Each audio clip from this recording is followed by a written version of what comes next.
Evangelio de nuestro Señor Jesucristo según San Marcos. Jesús salió de allí y vino a su ciudad.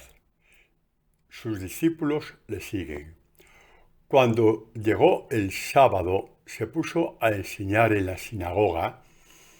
La multitud, al oírle, quedaba maravillada y decía: ¿de dónde le viene esto? ¿Y qué sabiduría es esta que le ha sido dada? ¿Y esos milagros hechos por sus manos? ¿No es este el carpintero, el hijo de María y hermano de Santiago y José, y Judas y Simón? ¿Y no están sus hermanos aquí entre nosotros? Y se escandalizaban a causa de él. Jesús les dijo: un profeta solo en su patria, entre sus parientes y en su casa, carece de prestigio. Y no podía hacer allí ningún milagro, a excepción de unos pocos enfermos, a quienes curó imponiéndoles las manos, y se maravilló de su falta de fe. Palabra del Señor. Gloria a ti, Señor Jesús. Bueno, este es el Evangelio de este próximo domingo, 14º o 14º domingo del tiempo ordinario. Es la narración de la predicación de Jesús en la ciudad o región donde se había criado, Nazaret. Por eso le llamamos Jesús de Nazaret. ¿Qué acontece ahí en Nazaret? Pues es como podemos decir, un signo, una muestra de lo que le pasó durante toda su vida. El rechazo, unas veces por unas razones, otras veces por otras, pero en el trasfondo es un rechazo, un apartar el Evangelio, un ponerse del perfil ante el Evangelio, sustituir el Evangelio con otras cosas, entre comillas. ¿Por qué? Porque pensamos que la conversión al Evangelio no es un buen negocio para la propia vida y para las propias aspiraciones. Pero como tampoco queremos decirlo, dejamos el Evangelio de adorno, como si fuera un florero, y vamos a nuestras cosas, también más o menos pías, pero que de hecho, el trasfondo es que ciertas cosas del Evangelio, que no voy a nombrar porque las he nombrado muchas veces, nos asustan y nos escandalizan, igual que estos de Nazaret, y todos los judíos en Nazaret, en Cafarnaúm, en Jerusalén, en toda parte, se escandalizaban cuando Jesús decía: el que pierda su vida por mí la encontrará, y tantas cosas más, ¿no? Y tantas cosas más. ¿El problema de fondo cuál es? ¿Cuál es el problema de fondo? El problema de fondo es la mentira del corazón del hombre. ¿Y por qué dice usted, Padre Antonio, de que el problema de fondo es la mentira del corazón del hombre? Pues sí, porque al final de cuentas, primero quedan impactados por la predicación. Ya sabemos cuál fue la predicación de Jesús. Lo tenemos en Lucas, ¿no?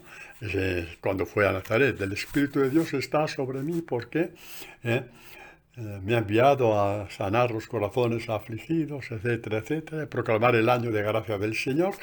Y les pasó lo mismo. Vieron que estaban ante el Mesías, pero digo: anda, ahora ya hay que tomarse la palabra de Dios en serio. Ya no podemos ponernos de perfil o de espaldas, como dicen tantas veces los profetas. Porque antes decían sus antepasados: bueno, cuando venga el Mesías nos lo explicará todo, cuando venga el Mesías nos enteraremos, cuando venga el Mesías. Vino el Mesías, pero la mentira del corazón del hombre, esa mentira que cuajó como una fuerza que arraigó en el pecado original, dando más crédito a la palabra de Satanás que a la palabra de Dios. Ya sabemos cómo fue, no lo voy a explicar otra vez. Pues la mentira fue creciendo, creciendo, creciendo, y aquí aparece descarnada. Ven que tiene una sabiduría que no han visto en nadie, no han oído en nadie, como parte de la palabra. Evidentemente, Lucas nos ofreció un extracto, pero evidentemente la predicación fue mucho mayor. Y sobre todo, cómo terminó Jesús la predicación en Nazaret. Lo podéis ver en Lucas, ¿no? Esta palabra se cumple hoy, ya no tenéis que esperar a mañana. ¿Qué decían vuestros padres, y vuestros abuelos y bisabuelos? Cuando venga el Mesías nos convertiremos. El día de mañana, el día de mañana, el día del Mesías. Aparece muchas veces esto en los profetas, ¿no? El día. Llegó el día. ¿Y ahora qué hacemos? Ya no podemos decir mañana. ¿Qué vamos a decir? ¿De qué carta falsa nos vamos a servir? ¿De qué mentira nos vamos a servir? Ya está. El Mesías no puede ser el hijo de un artesano. Tiene que ser por lo menos un rabino, un doctor de la ley. Y no digamos ya un sumo sacerdote. ¿Y dónde está la mentira? Me vais a preguntar. Podrían pensar eso perfectamente, ¿no? Pues podrían pensar esto si Dios no les hubiera dicho nada anteriormente. Pero es que abundan los textos en los profetas y en los salmos en que el Mesías va a ser un don nadie. Muy poquita cosa socialmente. Incluso si leemos el profeta Isaías, que anuncia el rechazo y el desprecio del Mesías, mirad cómo empieza. El capítulo 53. ¿Quién dio crédito a nuestra noticia de que el Mesías está entre nosotros? Es una profecía bellísima de Isaías. Sí, 6 siglos antes. ¿Quién dio crédito? Creció como un retoño delante de él, o sea, delante de su padre, como raíz de tierra árida. Qué poca cosita. No es un vergel, no es un árbol de un bosque, no es un cedro del Líbano, que tantas veces aparece en la Escritura, apenas una raíz del desierto, raíz de tierra árida, y así fue considerado. Así fue considerado, y de ahí viene el desprecio que le llevó a la muerte y muerte de cruz, despreciable, deshecho de hombres, varón de dolores, conocedor de los quebrantos, etcétera, etcétera. Esa lectura que leemos el Viernes Santo. Bueno, estos señores de Nazaret se la sabían de memoria. Sí, porque los judíos aprenden, los judíos también hoy día, los judíos observantes, llamémoslos así, o practicantes, como decimos nosotros, enseñan a sus hijos a leer con la Biblia. Sí, de forma que un niño judío con 8 años se sabe prácticamente los salmos ya de memoria. Pues imagínate estos de la sinagoga de Nazaret. Lo sabían, pero piensan que la conversión es un mal negocio. Dios quiere convertirte para fastidiarte, para cortarte las alas, para quitarte la personalidad, para quitarte la libertad. Eso es. Entonces tú pones tus alas y tu libertad y tu personalidad en manos del príncipe de la mentira, que te utiliza como le da la gana, te patea como te da la gana, y cuando ya no sirves para nada, te deja tirado en la cuneta. Y de esto todos damos experiencia, unos más y otros menos. Pero sabemos que es así. Nos promete de todo, hay un tiempo de bonanza en nuestra vida, como le pasó al hijo pródigo, hasta que aparece la realidad de la vida. Y la realidad de la vida es que no interesas para nada al demonio una vez que caíste en sus redes. Ya no le sirves para nada. Bueno, así están las cosas. Si queréis podemos ver en los salmos qué dice del Mesías, ¿no? No voy a detenerme mucho en esto porque sale con frecuencia, ¿no? Pero sí para decir un poquito hasta qué punto el demonio ha marcado, nos ha sellado con su maldad y con su mentira. Incluso haciéndonos creer que somos agradables a Dios cuando hacemos un montón de cosas, orillando la palabra. Yo no soy para juzgar, pero el texto de hoy es muy elocuente, porque estos de la sinagoga de Nazaret, Jesucristo no fue a encontrarlos en un salón de juegos, no fue a encontrarlos en un salón del billar, No fue a encontrarlos en un campo de baloncesto, de básquet. No fue a encontrarlos. Los encontró rezando en la sinagoga. Por eso tenemos que abrir muy bien los ojos y los oídos. Bueno, pues, por ejemplo, este Salmo 22 que dice acerca del Mesías. eh, a ver si lo encuentro. A ver. Pues sí. Dice, imaginaos a Jesucristo clavado en la cruz, ¿verdad? Pues mira, perros innumerables me rodean, una banda de malvados me acorrala, como para prender mis manos y mis pies. Puedo contar todos mis huesos, ellos me observan, me miran, se reparten entre mí sus vestiduras, se sortean mi alma. Punto a punto, al pie de la letra, lo que pasó en la pasión del Señor. Esto es así, ¿no? Esto es así. Bueno, ¿y Dios no se cansa del hombre? Esa es buena pregunta. Pero te voy a responder. Te voy a responder si Dios se cansa o no del hombre, porque es que las hemos hecho una detrás de otra, una y otra y otra y otra. Y eso que en el Evangelio no está escrito todo lo que hicieron. Pero ahí tenemos ya una muestra, ¿no? Pues la prueba de que no se cansa del hombre Dios. Y luego veremos por qué el título de esta catequesis nos amó hasta el extremo. La prueba es que tú estás hoy escuchando esta catequesis porque Dios te ha dado hambre de Él. Y a mí me da el don de poder dar esta catequesis, también porque tengo hambre de Él. Y hambre de anunciarle que quisiera que esto prendiera brutalmente en vosotros. No nos podemos quedar para nosotros solos. Tanto amor de Dios, este amor de Dios que nos amó hasta el extremo, no nos lo podemos quedar, no. Esto también es repartir, como dice San Pablo, los bienes del Evangelio. Hay que repartirlos, hay que repartirlos. Por esquinas y por carreteras, por donde sea. Hoy día tenemos la red, pues venga, venga. Todos tienen que conocer el amor extremo del Señor. Las vírgenes que tienen las lámparas encendidas, que son los discípulos del Señor, encuentran siempre nuevos portales, de una forma o de otra, donde llevar adelante estos bienes del Evangelio. Bueno, sinagoga de Nazaret. Hombres buenos, porque lo eran, buenos según el concepto de la gente buena. Según el concepto de la gente buena. Ya decía Santa Teresa de Jesús, viendo su sociedad, que no es suficiente con ser bueno. Porque muchas veces ese ser bueno no es más que la fachada exterior. El interior, lo que está carcomido por dentro, ni siquiera tú lo ves porque no lo quieres ver. Lo sabes, pero no quieres tocarlo. Mejor no tocarlo. Tú sabes la de pensamientos que vienen de ti, ¿no? De odio, de venganza, de rencor, de envidia, de lujuria, están ahí desatados de mala forma. Tapas una puerta y se te abre otra, ¿no? Hasta que el Señor te convierte. Hasta que el Señor nos convierte. Bueno, pues seguimos por ahí, ¿no? Es gente buena, como eran buenos los apóstoles, a los que no os asustéis. Jesús llama necios. Necios, sí, la palabra necios, igual que las vírgenes necias. Les llama necios a los apóstoles.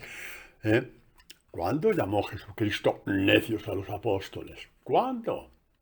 ¿Cuándo? Bueno, primero, antes de daros el dato, os leo lo que dice Jeremías, haciendo un análisis catequético, siendo como era profeta del Señor, nuestro Dios, pues Dios le dio sabiduría para decir las cosas como tenía que decirlas, y viendo, por ejemplo, cómo este pueblo se echa a la espalda la palabra del Señor, eso lo tenéis en el capítulo 7 de Jeremías, se echa la palabra a las espaldas, viéndolo, es Dios mismo quien dice, os habéis echado a la espalda mis palabras. ¿Por qué?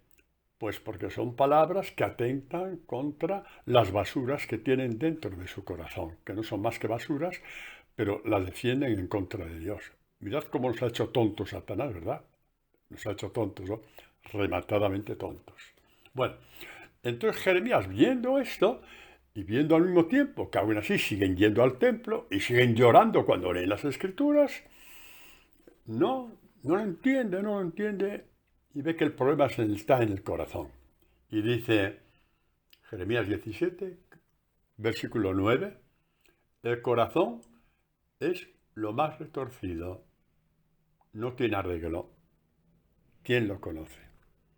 Es tanta la maldad, tanta la falsedad, tanto el fingimiento, tanta la simulación, que no hay quien lo conozca, es decir, no hay quien le dé ningún valor.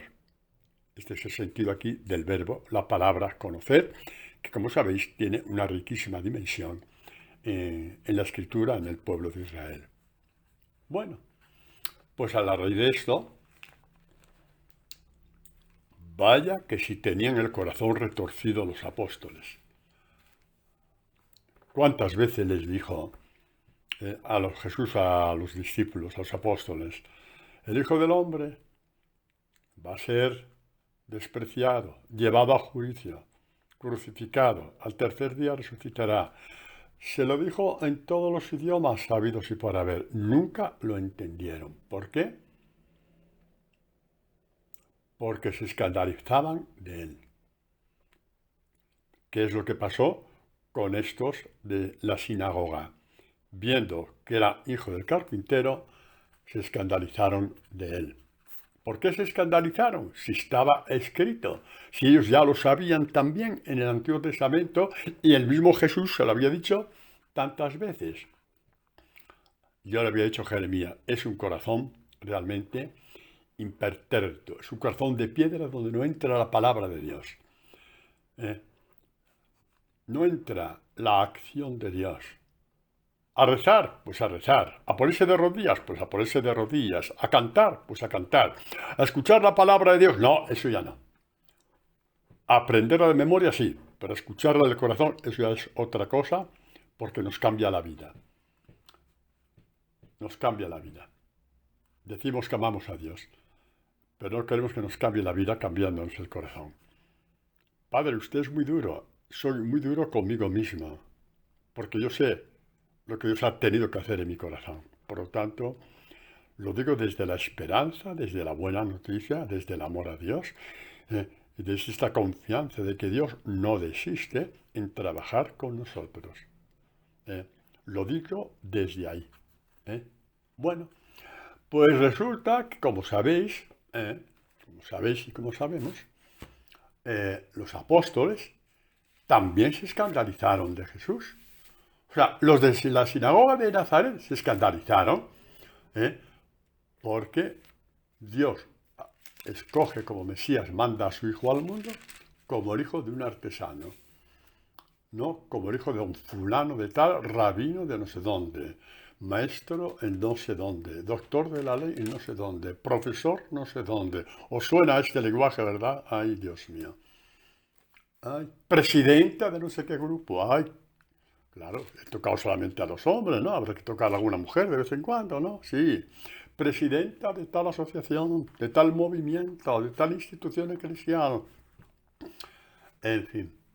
Bueno, pues llegada la última cena, la pasión, Jesús dice a los apóstoles, Jesús dice a los apóstoles, después de la Eucaristía, les dice, cantados los signos, salieron hacia el monte de los olivos, es decir, ya terminó la Eucaristía. Entonces, a punto de salir, les dice Jesús, todos vosotros vais a escandalizaros de mí esta noche, porque está escrito, heriré al pastor y se dispersarán las ovejas del rebaño. Repite un texto de Isaías. Mas después de mi resurrección, iré delante de vosotros a Galilea. arrancaré este corazón de piedra que os escandalizáis de estupideces y no de vuestras mentiras. Os escandalizáis a pesar de que estaba escrito en los profetas. Lleváis la mentira adentro. Bueno, Pedro, el buenote de Pedro, el buenazo de Pedro, el bueno de Pedro, nunca me cansa. El que da la cara siempre, ¿eh? El que da la cara. Intervino y dijo, aunque todos se escandalicen de ti, yo nunca me escandalizaré. Jesús le dijo, yo me negarás. Y bueno, muy bien, ¿no?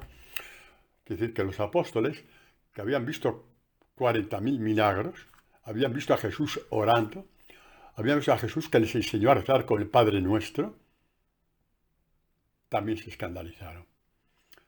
¿Qué dijo Jesús a los apóstoles? Pues lo tenemos en lo que dijo a los 2 de Emaús, figura de todos los demás apóstoles y discípulos. Cuando salieron desanimados por esto, por lo otro, Él se les acercó, ellos llorando como Magdalena, nos ha pasado esto, nos ha pasado lo otro. Creíamos que iba a salvar a tal, iba a ser el rey, y ya han pasado 3 días, una mujer ha dicho que la han visto, ¿qué va? Que va, aquí no hay nada que hacer, va, ha sido un fracaso, ya, nos vamos a casa y a empezar de nuevo. Y Jesús les dijo, insensatos y tardos de corazón para creer los que dijeron los profetas. Jesucristo dice a los apóstoles, estos dos, en representación de todos los demás, porque todos estaban igual, lo que yo os he dicho en ese tiempo que llevamos de catequesis. Necios, insensatos de corazón. ¿Por qué? Porque leéis los profetas, lloráis en la lectura de los profetas, os desmayáis de amor. Sí, de amor, sí. Os desmayáis de amor. Os desmayáis. Total, para arrancar la palabra de vuestro corazón donde yo quería sembrarla. Insensatos de corazón. Y les castigó, ¿qué va? Se quedó a cenar con ellos y les partió el pan. Les llenó de fuego el corazón, imagen de la palabra guardada. Este es el amor. El amor hasta el extremo es este, no cansarse de ti. El amor hasta el extremo es que no se ha cansado de ti. El amor hasta el extremo es que hasta tal punto no se ha cansado del Padre Antonio que le permite por pura gracia dar catequesis continuamente. No solamente los sábados. Pero bueno, eso es otra cosa. Este es el amor hasta el extremo. Nunca me ha pedido cuentas. Nunca me ha pedido cuentas. Nunca. Ni a ti ni a mí. Exactamente, ¿no? Bueno, entonces, insensatos de corazón, tardos de corazón. Os sabéis las Escrituras, pero os ponéis de perfil ante ellas.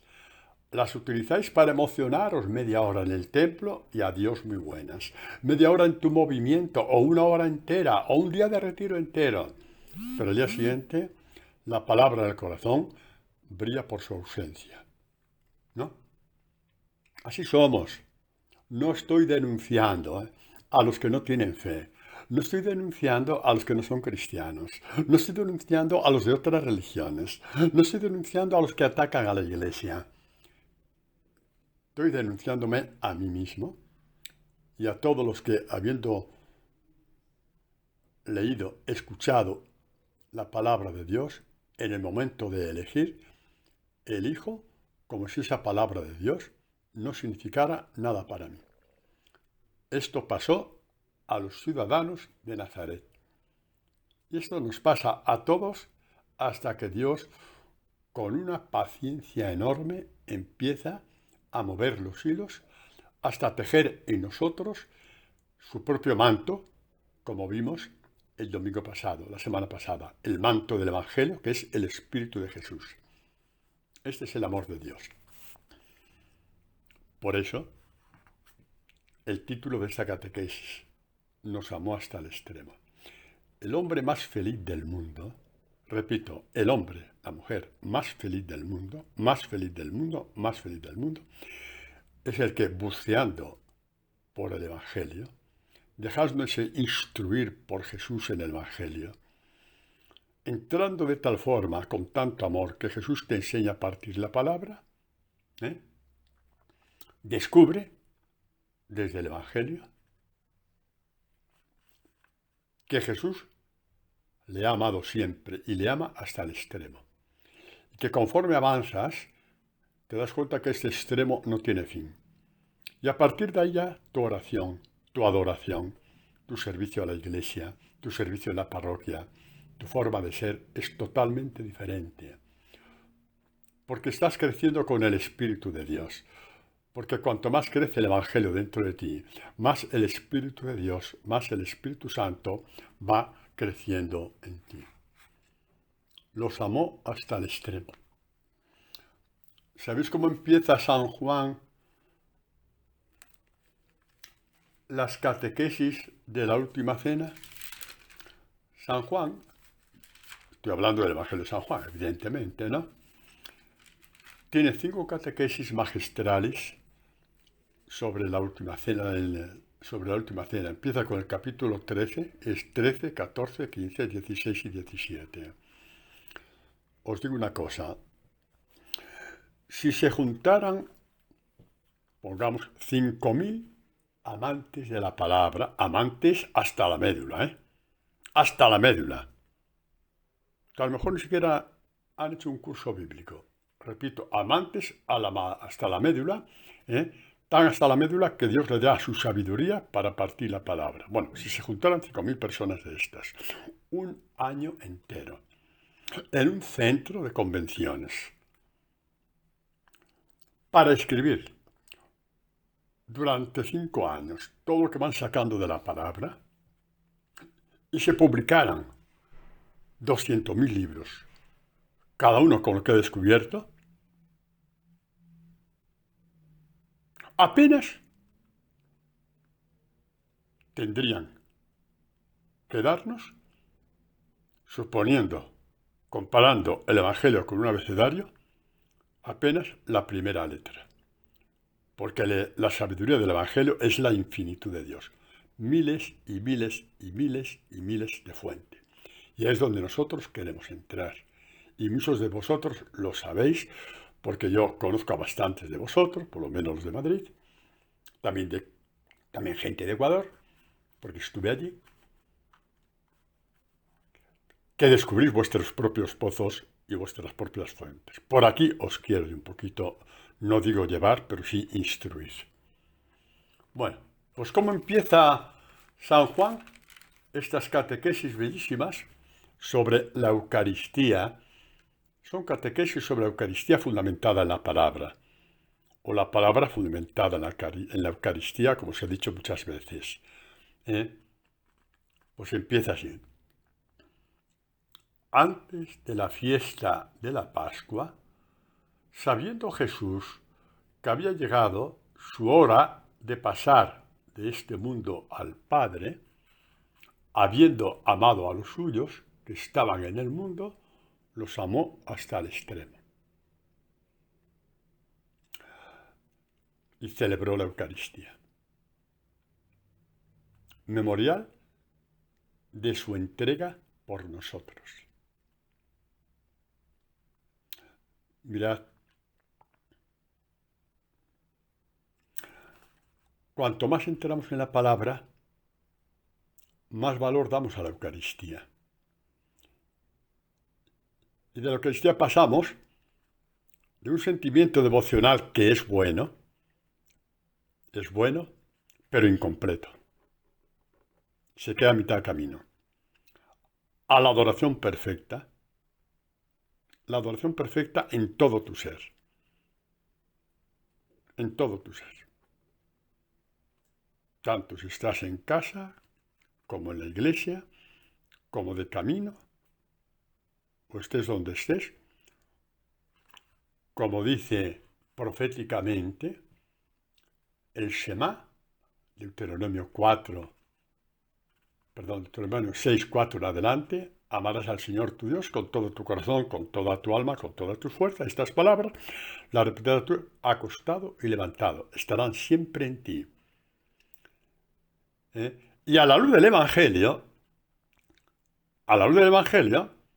traducimos así el Shema.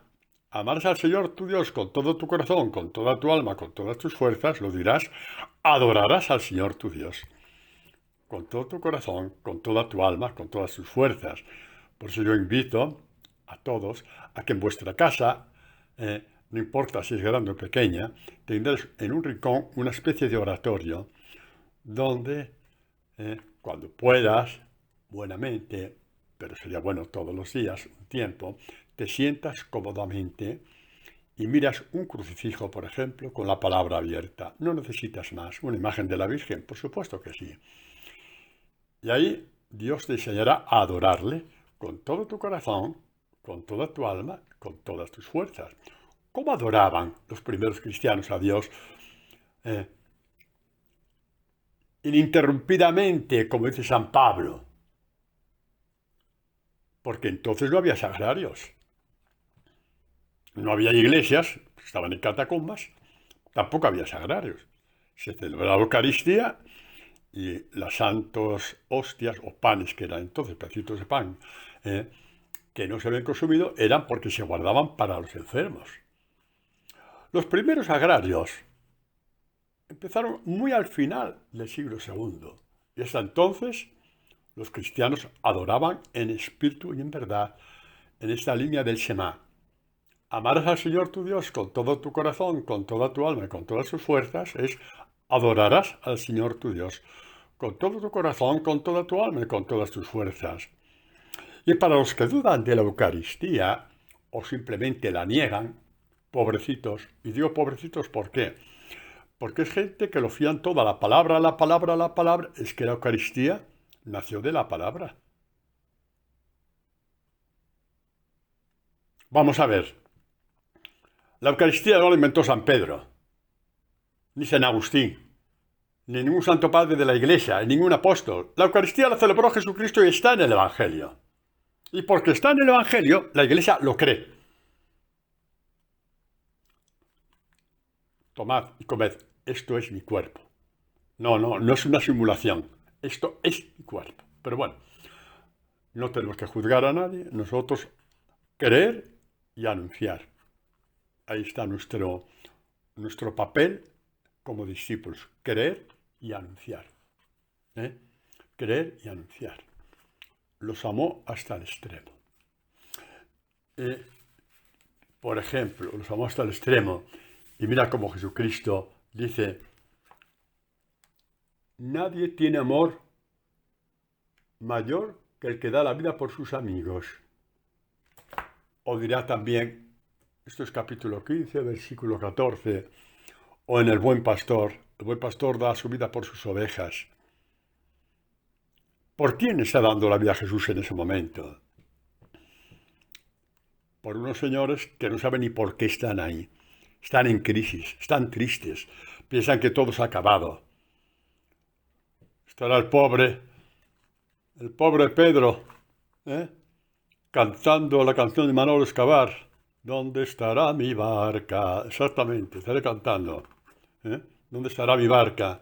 ¿Por qué dejé mi barca? ¿Por qué dejé mi trabajo y mis redes? Si esto acaba aquí todo, ahora vuelve a Galilea como un fracasado. ¿Y ahora qué hacemos? Algo les decía que no podía terminar así, pero el ambiente era fuerte y encima Jesús dice, me vais a abandonar porque os vais a escandalizar. ¿Por qué permanecieron los apóstoles? Por supuesto, arropados por la Virgen María, por supuesto que sí. ¿Y cómo era el arropamiento de la Virgen María? ¿Cómo era? Les diría, tranquilos, ha dado la vida por todos. Nos amó hasta el extremo. Tranquilos, esperar. ¿Qué dijo? ¿Que al tercer día? Pues esperar, son 3 días nada más. No tengáis prisa.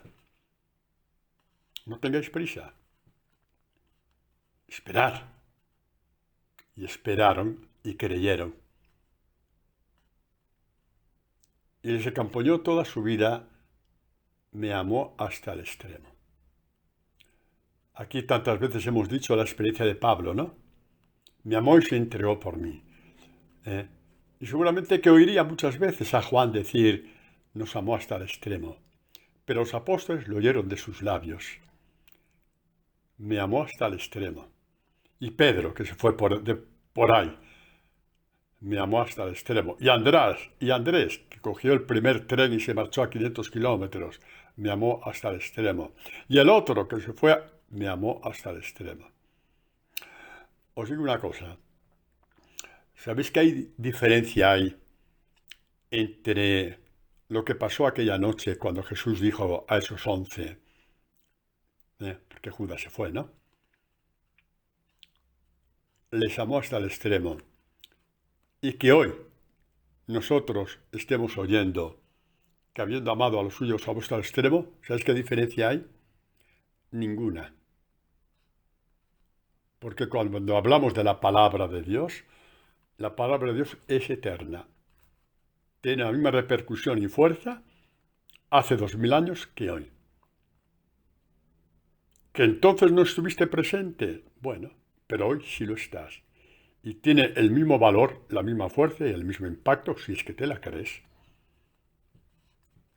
que tuvo para los apóstoles. Con la ventaja de que nosotros ya sabemos que resucitó. En tiempos de crisis, en tiempos de tinieblas, no te olvides. Pepe te amó hasta el extremo. Rafa te amó hasta el extremo. Luisa te amó hasta el extremo. Padre Antonio te amó hasta el extremo. Eso es como una muralla frente a la cual el demonio pierde todas sus fuerzas. Se da por dar cabezazos contra esa muralla, le tocará afilarse los cuernos otra vez porque se le rompe todo. Este es nuestro Dios, queridos. Este es nuestro Dios. Nos amó hasta el extremo. Y cuando leí estos días, Dios permitió que mi mente volara a esta catequesis bellísima que da justamente en el capítulo anterior. Esto de nos amó hasta el extremo, es el capítulo 13, empieza así, ¿no? La institución de la Eucaristía, la última cena. De ahí pasó al lavatorio de los pies. Pero vamos a ver. Jesucristo sabía que les iba a traicionar, que iban a echar a correr todos por ahí. Y la prueba de que les amó hasta el extremo es que se arrodilló delante de ellos y les lavó los pies. ¿Es que os parece poco? Es un signo para ti. Es un signo para mí. A estos señores calculadores, insensatos, necios, miedosos, cobardes, les lavó los pies. Les purificó para la Eucaristía. Es que es bellísimo. ¿No lo va a hacer contigo? A ver, ¿cómo te llamas tú? ¿Fernando? A ver, Fernando, volvemos al grupo. Mira bien ese grupo de 11. ¿Ves a Tomás? Pues mira, Tomás te está representando a ti. Fernando, Tomás te está representando a ti. Tú estabas allí ese día. Sí, Mari Carmen, tú también. Sinforosa, ¿hay alguna Sinforosa por ahí? Tú también. Esperanza.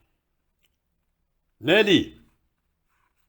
Zulay es la hija de Nelly, en Ecuador. Y tantos y tantos y tantas. Cada uno está representado en uno de esos apóstoles que escuchó que nos amó hasta el extremo. Y la prueba es de que siendo como somos, nos lava los pies para poder alcanzar el discipulado. Para que pierdas tiempo después con cositas por ahí, cositas por allá, que no te llevan a la palabra de Dios, que es el gran engendrador del discipulado. Y no vayas al Evangelio en cuerpo y alma,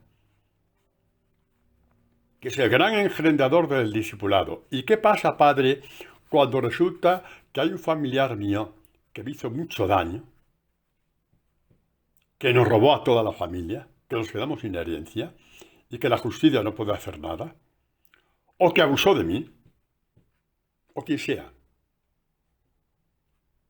No puedo perdonar. Dios no me puede pedir que perdone. A ver, Dios no te va a pedir que le perdones. Te va a dar el don de perdonar. ¿Ves cómo cambia todo?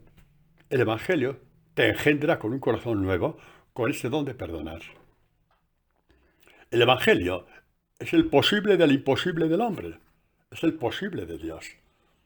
El imposible del hombre lo recibió María de Nazaret. Vas a engendrar al Hijo de Dios de parte por obra y gracia del Espíritu Santo. ¡Hala! ¿Cómo se come eso? Y le dijo el ángel, para Dios no hay nada imposible. Y María dijo, aquí estoy. Hágase en mí el imposible de Dios. Hay que ir al Evangelio así. Hágase en mí la palabra de Dios, según su palabra. Cuando tú ves el imposible y lo apartas, además con excusas pueriles. A que hemos dicho muchas veces ya, pero yo no soy San Francisco, yo no soy Santa Teresa, yo no soy San Pablo. Ay, Dios mío, excusas de niños de 5 años. Cuando lo veas imposible, déjate las excusas y le dices a Dios, ¿por qué me das esta palabra si no la puedo cumplir? Empieza así tu oración, hombre. ¿Por qué me das esta palabra? ¿Por qué me pides que perdone? ¿Por qué me pides una relación diferente con respecto a mis bienes? ¿Por qué me pides todo esto? Si sabes que no puedo, no puedo, no puedo, no es posible, no es posible. ¿Por qué me la das? Ah, porque para ti sí es posible. Señor, aquí estoy. Engendra en mí, por medio del Evangelio, el perdón, la libertad del alma, la libertad del corazón. Y cuando se vaya dando en ti, porque se irá dando, conforme te abres a Dios, te darán ganas de llorar días seguidos, porque sabes que es verdad, que te amo hasta el extremo, para darte un corazón nuevo. Leemos textos del Antiguo Testamento, os daré un corazón nuevo, etcétera, para que podáis cumplir mi palabra. Nos gusta, la leemos, la sabemos de memoria, pero no lo hemos creído. Y de hecho, recortamos el Evangelio, ¿por qué? Porque no lo hemos creído. O las escuchas de mal perdedor de niños pequeños. No soy San Francisco, no soy Santa Clara, no soy Santa Teresa, no soy el Papa San Juan Pablo II, no soy Santa Teresa de Calcuta. Tú lo que eres es un mentiroso, hombre. Déjate tonterías. Ponte delante de Dios. Porque los que tú estás nombrando empezaron igual que tú, con un corazón tan podrido como el tuyo. Porque así nos lo dejó el demonio, no te estoy insultando, hombre. Así salieron del paraíso Adán y Eva, con el corazón hecho jirones, incapaz de obedecer y amar a Dios. Bueno, pues el capítulo anterior es cuando están celebrando, estamos, digamos, en la antesala de la última Pascua, donde Jesús va a ser sacrificado, es el capítulo 12, el capítulo 13 ya es la Eucaristía, como sabéis, y venían a Jerusalén pues, gente de los países vecinos que eran un poco, sintonizaban mucho con el pueblo de Israel. ¿Por qué? Porque ellos eran suficientemente inteligentes como para saber que existía Dios, tenía que ser uno nada más, que eso de tener 40 dioses o 3 simplemente, que es lo más ridículo a vivir por haber. Un Dios para cada compartimento. ¿Dónde está entonces la plenitud de Dios? Si el Dios del mar y del aire no puede entrar en el Dios de la agricultura o en el Dios de las estrellas. En compartimentos cada uno en su propio campo, ¿no? Pues eran suficientemente inteligentes que no se podían, que eso no tenía pies ni cabeza.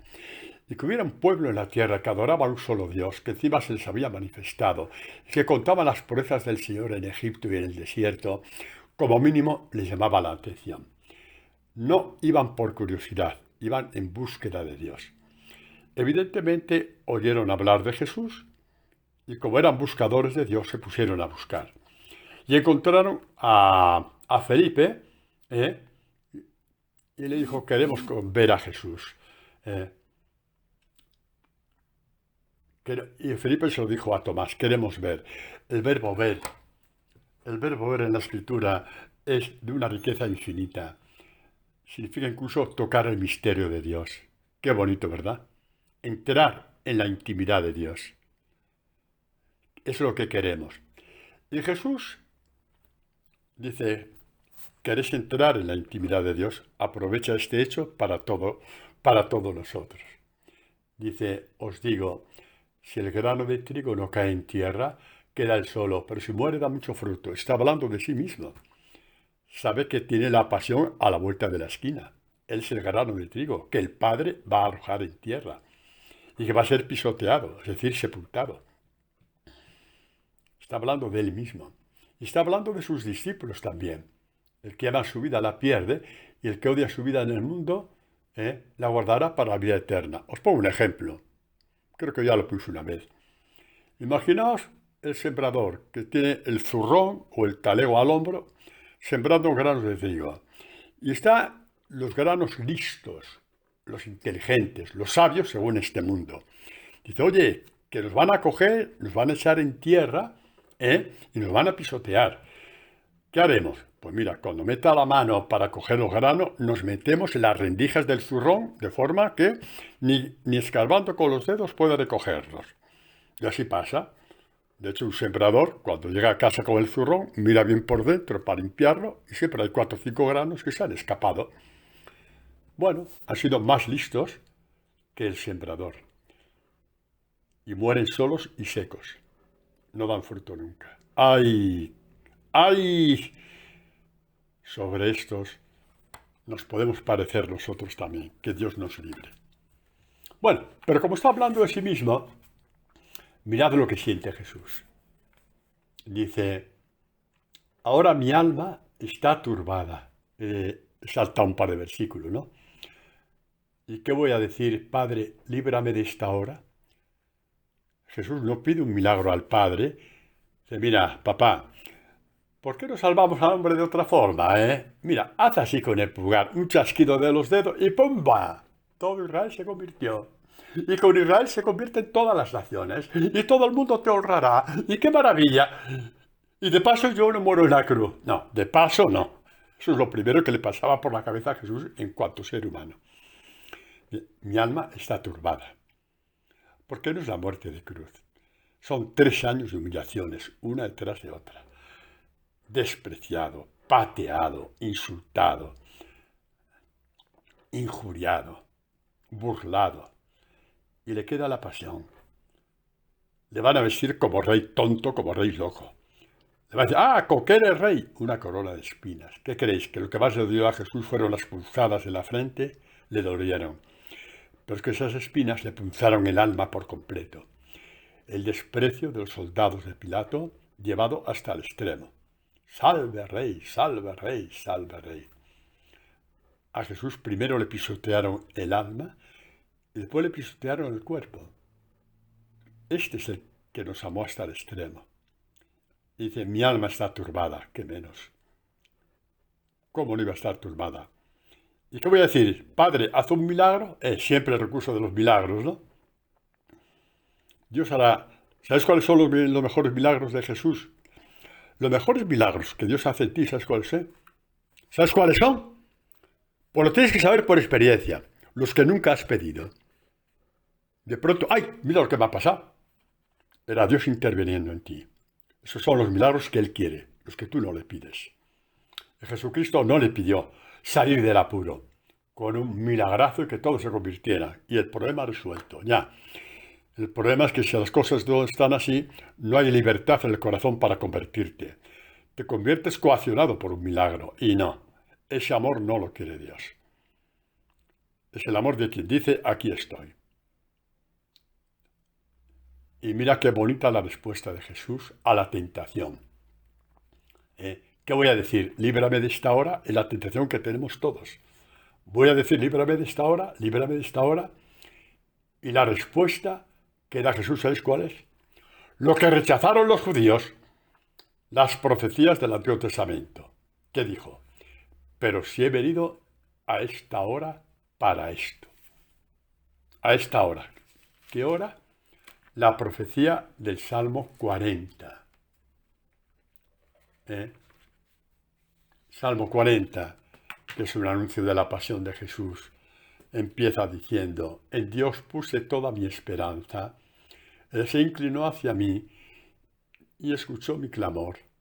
Me sacó de la fosa fatal, del fango cenagoso, asentó mis pies sobre la roca, consolidó mis pasos, puso mis pies sobre la palabra, sabiendo que iría a resucitar.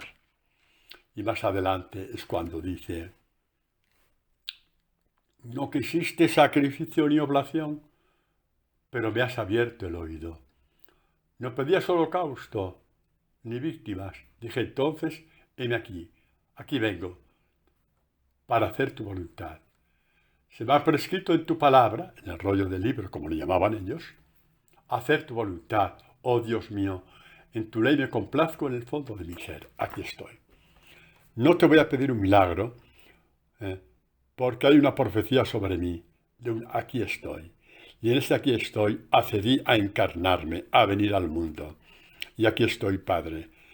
Mi cuerpo rechaza la muerte, mi sensibilidad rechaza la muerte, mi sentido de supervivencia rechaza la muerte, pero mi fe me dice, aquí estoy. ¿Veis por qué hago tanto hincapié de que estas profecías del Antiguo Testamento, que los judíos se sabían de memoria y tenían la cara dura de llorar sobre ellas y de emocionarse y de darle vaídos y desmayos, para después olvidarlas? Jesucristo dice, no, yo soy el grano de trigo, porque te dije, aquí estoy. He venido al mundo para esto. Es interesante, ¿no? Interesante, ¿no?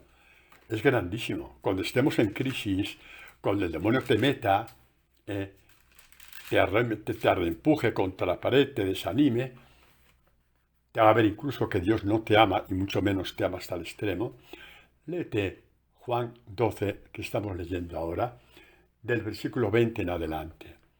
La tentación de Jesús de cambiar la historia de la salvación del hombre por medio de milagros. Lo podía haber hecho, sí, pero tú tendrías libertad para convertirte. Lo harías coaccionado por el milagro. Y sin libertad no hay amor.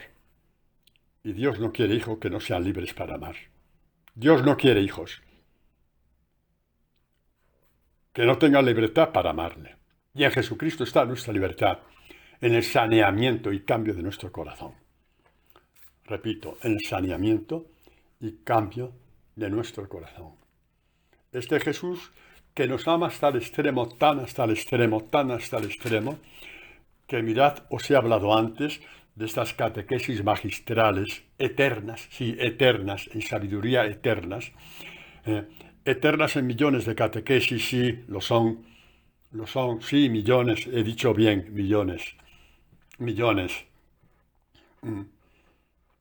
porque se entrelaza la escritura de arriba abajo por todas partes para catequesis nuevas continuamente. Pues estas catequesis, capítulo 13, 14, 15, 16 y 17, empieza Juan diciendo, habiendo amado los amó hasta el extremo. ¿Y sabéis cómo termina?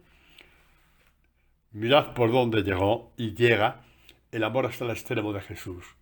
Termina, evidentemente, en el último capítulo 17, antes del huerto de los olivos, en que dice, Padre, al final, los 3 últimos versículos, Padre, los que tú me has dado son los discípulos. Quiero que donde yo esté, estén también contigo. Sabiendo Jesús que iba al Padre, amando a los suyos, los amó hasta el extremo, quiere decir que también ellos puedan ir al Padre igual que Él, que nadie va a mí sino en el Padre. Pero ¿ves la maravilla de las catequesis? Cómo empieza con este versículo y termina en el cumplimiento de ese versículo, los amó hasta el extremo. Y dijo Jesús, quiero que estén conmigo. ¿Yo dónde voy? Voy a ir contigo. Voy al Padre. Y continúa diciendo, Padre justo, Padre santo, el mundo no te ha conocido, pero yo sí te he conocido, el mundo, ni siquiera los escribas, ni los fariseos, ni los doctores de la ley. Y los pocos que creyeron en él se ponían de perfil, no querían dar, como Nicodemo, por ejemplo, no querían dar la cara, iba a verle de noche, porque hay la gloria del mundo, la desgraciada gloria del mundo que te aparta de Dios. Nicodemo tembló por ahí también, hasta que Jesús resucitó, igual que los apóstoles, no era peor que los apóstoles. Y así tantos magistrados que creían en Jesús, como dice Juan, después de la resurrección de Lázaro, creyeron en él, pero por miedo a los fariseos no lo confesaban porque prefirieron la gloria de los hombres que la gloria de Dios. ¡Ay, Señor mío y Dios mío! ¡Qué corazón! Razón tuvo Jeremías, el corazón del hombre lo más retorcido. Normal que Jeremías era un hombre muy educado y hablaba bien, sí, sin malas palabras, porque si no, lo que hubiera dicho del corazón del hombre. Yo tampoco las voy a decir, cada uno de vosotros ya sabéis lo que tiene que decir de su propio corazón. Pero no hay por dónde cogerlo. Jesucristo lo cogió en su pasión. Pues termina diciendo, yo a los que tú me has dado, son sus discípulos de todos los tiempos, también nosotros, sí, también nosotros. Les he dado a conocer tu nombre y lo seguiré dando a conocer. ¿Para qué? Para que sepan mucho, ¿no? Como los fariseos y doctores de la ley. No, hombre, no. Ya hemos visto que eso no va a ninguna parte. Para que el amor con que tú me has amado esté en ellos y yo en ellos. Nos amó hasta el extremo. Llevar a nuestro corazón el amor del Padre, el amor del Dios infinito. El amor, la misericordia, la compasión, el perdón. Este es nuestro Dios. Este es nuestro Dios, señores. Este es nuestro Dios. Volvemos a los dos de Emaús. Sí, ¿sabéis por qué? Para que veáis cómo se cumple ya, antes de subir al cielo, este amor de Jesús hasta el extremo. Habíamos visto los dos de Emaús que representaban a todos los demás apóstoles, que por no haber creído ni a Isaías, ni a Jeremías, ni a los Salmos, ni a las mujeres que habían visto resucitado, no habían creído, les llamó insensatos, necios de corazón, tardos, les llamó de todo. Para que supiera quiénes eran, porque si no, no se convierte nunca. Y sin embargo se quedó a comer con ellos. No dijo, no pegó el portazo y dijo, ahí os quedáis. Se quedó a comer con ellos y les partió el pan. Y fueron donde ellos, donde los apóstoles, y se reconciliaron todos. ¿Y qué pasó? Mirad qué bonito. A estos que no habían creído, dice, esto ya es casi el final de Lucas, dijo, estas son aquellas palabras mías que os hablé cuando estaba todavía con vosotros. Es necesario que se cumpla todo lo que está escrito en la ley de Moisés, en los profetas y en los salmos acerca de mí. Su pasión, su muerte y su resurrección, en la cual no habían creído. Por eso fueron necios y necios y necios. ¿Y cómo les amó hasta el extremo? Dice, y entonces abrió sus inteligencias para que comprendieran las Escrituras, para que pudieran partir las Escrituras. La inteligencia es, como os he dicho otras veces, tiene una amplitud enorme, no queda en el campo de la intelectualidad, tiene que ver con el corazón, con la mente, con el espíritu. Lo entendemos mejor en lo que dice Pablo, en la primera carta a los Corintios, al final del capítulo 2. Esto escucharlo bien, Escucharlo bien esto, que es muy importante.